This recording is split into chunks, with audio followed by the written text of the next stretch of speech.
हाँ, मेरा नाम किशन राज है और ये जो अभी धरना लगा हुआ है ये जैसलमेर से 4 किलोमीटर दूर अमर सागर ग्राम पंचायत है, जहाँ पर ये पुनर्वासी पाक विस्थापित जो भील लोग हैं ये वहाँ पर 20 से लेकर 15 से लेकर 20 साल पुराने बसे हुए हैं और पिछले काफी समय से लाइट कनेक्शन नहीं था, फिर भी बसे हुए थे। लेकिन 3 माह पूर्व इन्होंने आवेदन किया घरेलू कनेक्शन के लिए। तो आवेदन करने के बाद में बिजली विभाग से कहा जाता है कि आप ग्राम सेवक की एनओसी लेकर के आए। ग्राम सेवक की एनओसी मिल जाती है, उसके बाद में यूआईटी विभाग की एनओसी मांगी जाती है, यूआईटी विभाग की भी एनओसी दे दी जाती है, वो भी जारी हो गई। उसके बाद में 13 फाइलें भरवा दी जाती है। 13 फाइलें हमने आवेदन किए, वो 13 फाइलों पर सभी के अधिकारियों का हस्ताक्षर हो जाता है। उसके बाद में वो बिजली घर में जमा कर ली जाती है। उसके बाद में वहां पर धरातल पर खड्डे लगा दिए जाते हैं, पोल भी खड़े कर लिए जाते हैं, तारें भी खींच ली जाती है और वो फाइलें जो है उसका डिमांड नोटिस भी सभी में भर लिया जाता है। उसकी जो रकम होती है वो भी सारी भर ली जाती है। उसके बाद में कलेक्टर महोदय के 11 नवंबर को आदेश से ये मीटर भी इश्यू हो गए, भाई आपको मीटर लगा करके आपको कनेक्शन दिए जाते हैं। उसके बाद में ये अभी तक हमको कनेक्शन नहीं मिला है, लेकिन एक प्रशासन की मिलीभगत से और ग्राम सेवक की ये सरपंच प्रतिनिधि की मिलीभगत से कनेक्शन हमारे रुका दिए गए हैं। जब हम कलेक्टर के पास में वापस गए कि भाई हमारे अभी तक कनेक्शन नहीं हुए सर आपके आदेश के बाद में भी, तो उन्होंने जब ये एससी साहब से पूछा तो उन्होंने कहा कि इनकी एनओसी जो है वो खारिज हो गई। अब क्यों खारिज हुई इसका भी हमें कोई कारण नहीं बताया जा रहा है। पहले खारिज हुई तो पहले कैसे इश्यू की गई और ये सारा इतना काम हो जाता है। 13 लोगों की एनओसी जारी की गई और 13 ही लोगों की कनेक्शन रोक दिए गए हैं।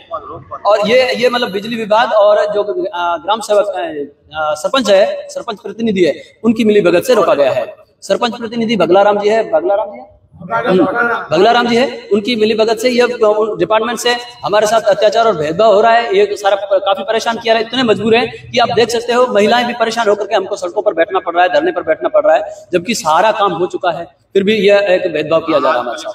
धरने पे बैठे हो, क्या मांग है? हमारी मांग यही है 13 जो फाइलें आवेदन किए गए हैं वो 13 कनेक्शन दे दिए जाए, मीटर लगाकर कनेक्शन दे दिया जाए, फ्री बात। हमारी इतनी तो मांग है। अगर मांग नहीं मानती है तो हमारा ये धरना जारी रहेगा। अगर हमको जरूरत पड़ी तो इससे धरना आगे भी मुख्यमंत्री तक भी जाएगा। आगे भी हम आगे की रणनीति बाद में। दौड़ी जी की परेशानी हुई? परेशानी है कि खंबा लगाया था वो तोड़ दिया, हटा दिया, सिर्फ लगा नहीं देना है।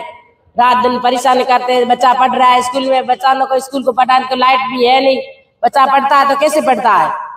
कोई प्रोग्राम लाइट बिल्कुल प्रोग्राम है, मेरे को लाइट नहीं चाहिए। सरपंच को बोलो मार सरपंच परेशान कर रहा है, बहुत परेशान कर रहा है सरपंच। क्यों नहीं दे रहा लाइट? लाइट दे नहीं रहा है। सरपंच बोल रहा है कि ये तो घड़ी तो बोल रहा है कि गौचर है, घड़ी को बोल रहा है कि ऐसे तोड़ रहा है, घर तोड़ रहा है, काले चिन्ह कर गया है, परसों चिन्ह कर गया, हमें हटाई जाएंगे। हटाई कैसे जाएंगे? आज 25 साल हुआ इधर बैठा है, वोटर लिए कर तो आ रहा है इधर, लाइट नहीं दे रहे रे। धन्यवाद। कितनी परेशानी होती है? परेशान लाइट की तो बहुत होती है, लाइट नहीं है तो बहुत होती है। आपको पता मालूम होनी चाहिए लाइट हुई तो किसने बहुत परेशान होती है। लाइट है तो आप क्या मांगे?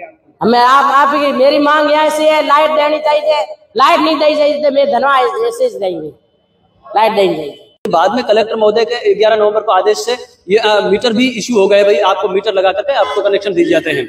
उसके बाद में ये अभी तक हमको कनेक्शन नहीं मिला है, लेकिन एक प्रशासन की मिलीभगत से और ग्राम सेवक की ये सरपंच प्रतिनिधि की मिलीभगत से कनेक्शन हमारे रुका दिए गए हैं। जब हम कलेक्टर के पास में वापस गए कि भाई हमारे अभी तक कनेक्शन नहीं हुए सर आपके आदेश के बाद में भी, तो उन्होंने जब ये एससी साहब से पूछा तो उन्होंने कहा कि इनकी एनओसी जो है वो खारिज हो गई। अब क्यों खारिज हुई इसका भी हमें कोई कारण नहीं बताया जा रहा है। पहले खारिज हुई तो पहले कैसे इश्यू की गई और ये सारा इतना काम हो जाता है। 13 लोगों की एनओसी जारी की गई और 13 ही लोगों की कनेक्शन रोक दिए गए, फ्री बात। हमारी इतनी तो मांग है। अगर मांग नहीं मानती है तो हमारा ये धरना जारी रहेगा। अगर हमको जरूरत पड़ी तो इससे धरना आगे भी मुख्यमंत्री तक भी जाएगा। आगे भी हम आगे की रणनीति बाद में। दौड़ी जी की परेशानी हुई? परेशानी है कि खंबा लगाया था वो तोड़ दिया, हटा दिया, सिर्फ लगा नहीं देना है। रात दिन परेशान करते हैं। बच्चा पढ़ रहा है स्कूल में, बच्चा को स्कूल को पढ़ाने को लाइट भी है नहीं। बच्चा पढ़ता है तो कैसे पढ़ता है? कोई प्रोग्राम लाइट बिल्कुल प्रोग्राम है, मेरे को लाइट नहीं चाहिए। सरपंच को बोलो मार सरपंच परेशान कर रहा है, बहुत परेशान कर रहा है सरपंच। क्यों नहीं दे रहा लाइट? लाइट दे नहीं रहा है। सरपंच बोल रहा है कि ये तो घड़ी तो बोल रहा है कि गौचर है, घड़ी को बोल रहा है कि ऐसे तोड़ रहा है, घर तोड़ रहा है, काले चिन्ह कर गया है, परसों चिन्ह कर गया, हमें हटाई जाएंगे। हटाई कैसे जाएंगे? आज 25 साल हुआ इधर बैठा है, वोटर लिए कर तो आ रहा है इधर, लाइट नहीं दे रहे रे। धन्यवाद। कितनी परेशानी होती है लाइट? परेशान लाइट की तो बहुत होती है, लाइट नहीं है तो बहुत होती है। आपको पता मालूम होनी चाहिए कि लाइट हुई तो किसनी बहुत परेशान होती है लाइट है तो। अब क्या मांगे आप? हमें आप मेरी मांग यहाँ से है, लाइट देनी चाहिए। लाइट नहीं दी चाहिए तो मैं धनवा ऐसे देंगे, लाइट देनी चाहिए।